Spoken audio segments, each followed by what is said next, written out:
வானவில் பார்க்கறதுக்கு ரொம்ப அழகா இருக்கும், கலர் கலரா இருக்கும். அதை பார்க்கறதுக்கு மக்கள் கூடுவாங்க. ஆனா அது நிச்சயம் நிரந்தரம் கிடையாது. உதயசூரியன் மட்டும்தான் நிரந்தரம். உதயசூரியன் தான் மக்களுக்கான வெளிச்சத்தை தரும். ஆகவே நம்முடைய கழகத்துடைய வரலாறு, நம்முடைய ஆட்சியுடைய சாதனைகளை, தலைவருடைய வரலாறு, பெருமைகளை மக்கள்கிட்ட எடுத்து சொல்லுங்க. உங்க தெருவில் இருக்கக்கூடிய 10-20 இளைஞர்களை நீங்க உங்க கண்ட்ரோல் எடுத்துட்டு வாங்க. நீங்க சொன்னா கேட்கிற மாதிரி இருக்கணும். 10 வீட்டுக்கு 20 வீட்டுக்கு நான் பொறுப்பு, இந்த தெருவில் இருக்கிற வாக்குகளுக்கு நான் பொறுப்புன்னு அந்த டார்கெட்டை ஃபிக்ஸ் பண்ணி இளைஞரணி தம்பிமாருக்கு வேலை செய்யணும். எல்லார் கூடவும் நெருங்கி பழகணும், மக்களோட மக்களா பழகணும், அவங்களுக்கு தேவையானதை செஞ்சு கொடுங்க.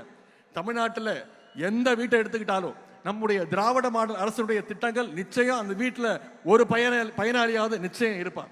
அதை மக்கள்கிட்ட தொடர்ந்து ஞாபகப்படுத்துங்க, திட்டங்களை எடுத்து பேசுங்க, மக்களை சந்திச்சு மக்களோட மக்களா பழகுங்க, அவங்களுடைய நம்பிக்கையை பெறுங்க. இந்த பணியெல்லாம் நாம சரியா செஞ்சா நிச்சயம் நம்முடைய கழகம் 7வது முறையாக ஆட்சி அமைக்க போவது உறுதி. நம்முடைய கழக தலைவர் அவர்கள் தொடர்ந்து 2வது முறையாக முதலமைச்சர் நாற்காலில் உட்கார போவது உறுதி.